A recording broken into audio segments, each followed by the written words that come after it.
Hello students, आज के video में मैं आपको एक्सप्लेन करूंगा दैट इज एक्सरसाइज 3.2 का क्वेश्चन नंबर 5। हम लोग क्लास 11 मैथ्स का चैप्टर 3 कर रहे थे दैट इज ट्रिग्नोमेट्री फंक्शन। इसके पिछले वीडियो में मैंने आप लोग को दैट इज एक्सरसाइज 3.2 का क्वेश्चन नंबर 1 से लेके 4 तक जितना भी क्वेश्चन था वो सारा क्वेश्चन मैंने आप लोग को डिटेल में एक्सप्लेन कर दिया है। ठीक है, तो अगर आपको सारा क्वेश्चन दैट इज एक्सरसाइज 3.2 का जितना भी है अगर अच्छे से सीखना है तो आप लोग उसको मेरे YouTube चैनल में जाके उसको देख सकते हो। ठीक है, और इसी के साथ साथ मैंने आप लोग को अभी तक चैप्टर 3 का इंट्रोडक्शन पार्ट 1 और पार्ट 2 और इस चैप्टर का एग्जाम्पल 1 से लेके एग्जाम्पल 7 तक और एक्सरसाइज 3.1 का जितना भी क्वेश्चन था वो सारा क्वेश्चन मैंने आप लोग को अच्छे से एक्सप्लेन कर दिया है। ठीक है, तो अगर आपको एग्जाम्पल क्वेश्चन इस चैप्टर से रिलेटेड और एक्सरसाइज 3.1 का जितना भी क्वेश्चन है अगर अच्छे से सीखना है तो आप लोग उसको मेरे YouTube चैनल में जाके इसको देख सकते हो। ठीक है, मैंने हर एक चैप्टर दैट इज चैप्टर 3 का प्लेलिस्ट बना के अपलोड कर दिया है। ठीक है, तो स्टार्ट करता है क्लास। यहाँ पे आपको क्वेश्चन नंबर 5 में फाइंड करना है, find the value of other 5 trigonometry function in exercise 1 to 5। तो यहाँ पे एक आपको ट्रिग्नोमेट्री फंक्शन का वैल्यू दिया है, तो बाकी जो 5 ट्रिग्नोमेट्री फंक्शन बचा है उसका वैल्यू आपको निकालना है। ठीक है, तो यहाँ पे देखिए हमारे पास 6 ट्रिग्नोमेट्री फंक्शन होता है जिसमें से आपको यहाँ पे 10x का वैल्यू प्रोवाइडेड है, तो बाकी जो 5 ट्रिग्नोमेट्री फंक्शन बचा है उसका वैल्यू आपको निकालना है। ठीक है, तो कैसे करेंगे ध्यान से देखिए। यहाँ पे एक्चुअली 12 होगा, तो यहाँ पे क्या होगा दैट इज आप लोग ध्यान से देखना। यहाँ पे क्वेश्चन है that is 10x equal to -5/12, ये आपको गिवन है। ठीक है, तो यहाँ पे हम लोग सबसे पहले cot x निकालेंगे बाय यूजिंग दिस रिलेशन। हम लोग जानते हैं that is cot x equal to क्या होता है 1/10x होता है। ठीक है, तो यहाँ पे क्या होगा cot x equal to 1/10x का वैल्यू कितना है -5/12, तो -5/12 इसको लिख देंगे। ठीक है, अब इतना करने के बाद ये जो 12 है ये ऊपर जाके क्या होगा मल्टीप्लाई, तो हो जाएगा that is cot x equal to -12/5। ये आपका किसका क्या वैल्यू cot x का वैल्यू। ठीक है, अब इतना करने के बाद अब हम लोग क्या करेंगे दैट इज sec x निकालेंगे। ठीक है, तो हम लोग एक दैट इज 10x और sec x में एक रिलेशन मैंने बताया था आपको that is 1 + 10 square x equal to क्या होता है sec स्क्वायर x होता है। ठीक है, तो यहाँ पे हम लोग क्या करेंगे 1 का 1 प्लस 10 का वैल्यू पुट करेंगे, तो 10x का वैल्यू कितना है -5/12, तो -5/12 और ये स्क्वायर का square equal to sec square x। अब इतना करने के बाद 1 का 1, अब नीचे कुछ नहीं मतलब 1 लिख सकते हैं हम लोग, प्लस का प्लस, अब ये जो स्क्वायर है दोनों का साथ होगा तो 5 का स्क्वायर हो जाएगा 25 और 12 का स्क्वायर हो जाएगा 144। ठीक है, equal to sec square x। अब इतना करने के बाद मैं यहाँ पे करता हूँ, अब क्या करेंगे इन दोनों का एलसीएम लेंगे, तो अगर इन दोनों का एलसीएम लूंगा तो ये हो जाएगा दैट इज 144। ठीक है, अब क्या करेंगे हम लोग क्रॉस मल्टीप्लाई, तो 1 × 44 144। ठीक है, प्लस और ये 25 पॉइंट का कितना होगा दैट इज 25। ठीक है, और यहाँ पे अगर आप लोग ध्यान से देखो तो यहाँ पे sec square x right side में बचा, तो मैं राइट साइड में that is sec square x लिखूंगा। ठीक है, अब इसके बाद ये दोनों क्या हो जाएंगे प्लस, तो हो जाएगा दैट इज 549 169। ठीक है, और नीचे कितना बचेगा 144। इतना करने के बाद इक्वल टू क्या बचा sec स्क्वायर x। अब मैं इसको मैं उल्टा कर देता हूं, तो दैट इज ये कितना होगा दैट इज आपका sec स्क्वायर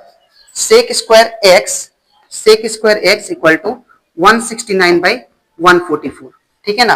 अब इतना करने के बाद ये स्क्वायर जो है मैं इसको राइट साइड भेजता हूं, तो ये क्या होगा रूट आ जाएगा। ठीक है, इसमें तो ये क्या होगा that is sec x equal to √169/144। ठीक है, और ये भी क्या आएगा प्लस माइनस में आएगा, प्लस और माइनस में। अब यहाँ पे अगर इसका नेक्स्ट टर्म लिखे तो क्या होगा sec x equal two plus minus 169 किसका स्क्वायर रूट है हम लोग जानते हैं 13 का है, तो हो जाएगा दैट इज 13 और 144 किसका स्क्वायर रूट है दैट इज 12 का।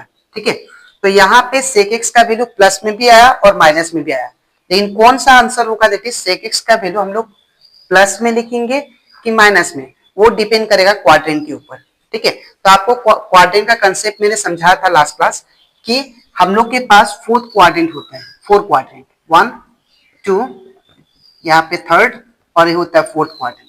और 4th क्वाड्रेंट में फर्स्ट, सेकेंड, थर्ड और फोर्थ क्वाड्रेंट में, इन चारों क्वाड्रेंट में हमारा ट्रिग्नोमेट्री फंक्शन जो होता है दैट इज 6 ट्रिग्नोमेट्री फंक्शन, इन सभी का जो वैल्यू होता है वो कौन सा क्वाड्रेंट में पॉजिटिव होता है और कौन सा क्वाड्रेंट में नेगेटिव, ये मैंने आप लोग को ट्रिक समझाया था दैट इज इंट्रोडक्शन पार्ट में। तो वो ट्रिक क्या था, दैट इज ASTC, ये ट्रिक था। ए का मतलब होता है ऑल, जितना भी ट्रिग्नोमेट्री फंक्शन होंगे वो फर्स्ट क्वाड्रेंट में पॉजिटिव होंगे, ठीक है। और सेकेंड क्वाड्रेंट में क्या होगा, ओनली साइन और कोसेक, साइन और कोसेक क्या होगा दैट इज पॉजिटिव, बाकी सारा क्या होगा नेगेटिव, ठीक है। और यहाँ पे थर्ड क्वाड्रेंट में टेन और कोट क्या होंगे, ये दोनों पॉजिटिव होंगे, बाकी सारा नेगेटिव, ठीक है। और फोर्थ क्वाड्रेंट में दैट इज कोट और आपका टेन, सॉरी कोट नहीं, यहाँ पे कॉस और सेक, कॉस और सेक क्या होंगे पॉजिटिव और बाकी सारा क्या होंगे नेगेटिव, ठीक है। तो यहाँ पे अगर आप लोग देखो तो क्वेश्चन में आपको मेंशन है कि एक्स लाई कर रहा है सेकेंड क्वाड्रेंट में, तो सेकेंड क्वाड्रेंट में हमारा साइन और कोसेक ही पॉजिटिव होता है, बाकी सारा नेगेटिव। तो यहाँ पे सेक का वैल्यू हम लोग प्लस में नहीं लिखेंगे, किसमें लिखेंगे, माइनस में, बिकॉज सेकेंड क्वाड्रेंट में लाई कर रहा है, ठीक है। तो यहाँ पे लिखेंगे since x lies on that is second quadrant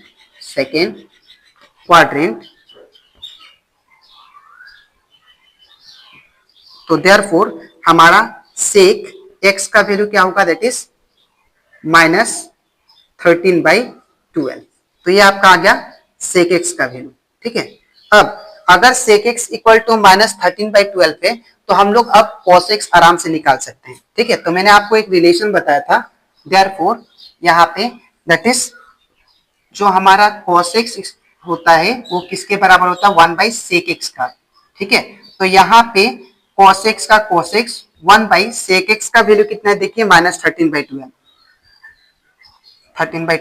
तो अब क्या होगा, cos x से अब ये जो -13/12 ये 12 जाके ऊपर जाके मल्टीप्लाई हो जाएगा, तो -12/13 आ जाएगा, ठीक है। तो ये आपका किसका वैल्यू आ गया दैट इज cos x का, ठीक है। अब मैं फाइंड करता हूं दैट इज sin x का वैल्यू, ठीक है। तो यहाँ पे sin x का वैल्यू फाइंड करने के लिए मैं एक फॉर्मूला लगाऊंगा that is tan theta, tan x equal to हम लोग जानते हैं क्या होता है sin x by cos x। तो इसके हेल्प से हम लोग क्या निकालेंगे, sin x का वैल्यू। तो कैसे निकालेंगे, ध्यान से देखिए। सबसे पहले मुझे sin x का वैल्यू चाहिए, तो मैं क्या करता हूँ cos को इस साइड भेज देता हूँ, ठीक है। तो ये क्या होगा, tan x into cos x equal to क्या होगा sin x, ठीक है। इतना करने के बाद तो यहाँ पे tan x का वैल्यू कितना दिया देखिए, तो tan x का वैल्यू मैंने यहाँ पे tan x का वैल्यू आपको -5/12 है, तो यहाँ पे -5/12 लिख दिया, इंटू अब cos x का वैल्यू कितना दिया देखिए -12/13, ठीक है। तो अब यहाँ से इक्वल टू sin x का sin x, ठीक है।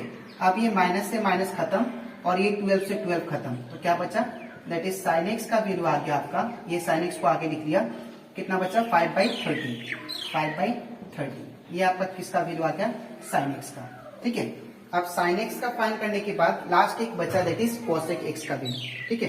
तो हम लोग, मैंने आपको एक रिलेशन बताया था, क्या था दैट इज यहाँ पे cosec x इक्वल टू हम लोग जानते हैं 1 बाई क्या होता है sin x।